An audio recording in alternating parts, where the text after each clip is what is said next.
les militants du Rassemblement des Oufouettistes pour la démocratie et la paix, RHDP, de la région du Bélier, Centre, sont sortis nombreux ce vendredi 24 juillet 2020 au stade municipal de la ville de Toumoudi, pour plaider auprès d'Alassane Ouattara, afin qu'il reconsidère son engagement du 5 mars dernier de ne pas briguer un autre mandat après ceux de 2010 et 2015, a constaté sur place Ivory News. Du maire de Djekanou, à celui de Siebissou en passant par le député de Toumoudi et le représentant du secrétaire d'État, cadre de Didieri, ils ont tous appelé de leur vœu l'actuel chef d'État, à se succéder à lui-même lors du scrutin présidentiel d'octobre prochain. Le président Alassane Ouattara est l'homme de la situation. Nous demandons à Ouattara de continuer un mandat pour nous conduire vers la deuxième émergence de la Côte d'Ivoire, a indiqué Ibrahim Diallo, maire de Djekanou, initiateur de la cérémonie.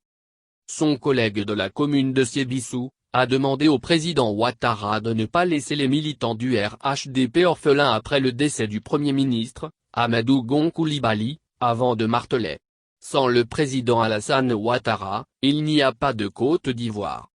Pour le député de Toumoudi, Arthur Kouassi, le temps presse et à 3 mois des élections, son parti ne peut pas faire le tour du pays pour consulter les militants. Celui qui est prêt, c'est Alassane Ouattara. Ouattara a tracé les sillons. Il marche dans les pas d'Oufouet. On n'a pas le temps, sinon nous allons compromettre notre avenir. Je voudrais que nous nous mobilisons pour la candidature de Ouattara, a exhorté Nedri Germain. Enfin, le ministre de l'Équipement et de l'Entretien routier, Amédée Kofi Kwaku, appelé l'homme du développement du centre, a rendu un vibrant hommage à feu Amadou Gon Coulibaly.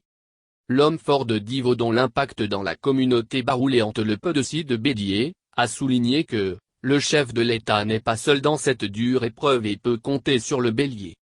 Amadou Gon Coulibaly n'a pas vécu inutilement. Repose en paix et sois sûr qu'au soir du 31 octobre, le RHDP va gagner, a déclaré le maire de Divo et de préciser. Ce n'est pas parce que le RHDP n'a pas de cadre, mais nous sommes à 3 mois des élections. Nous demandons pardon au président Alassane Ouattara de faire violence sur lui-même pour être le candidat du RHDP aux élections de 2020. Le conseil politique du RHDP prévu mercredi prochain et qui devra désigner le candidat du parti à la présidentielle est plus que jamais attendu aussi bien par ses militants, que par l'opinion nationale et internationale, surtout avec la question du 3e mandat sujette à des interprétations.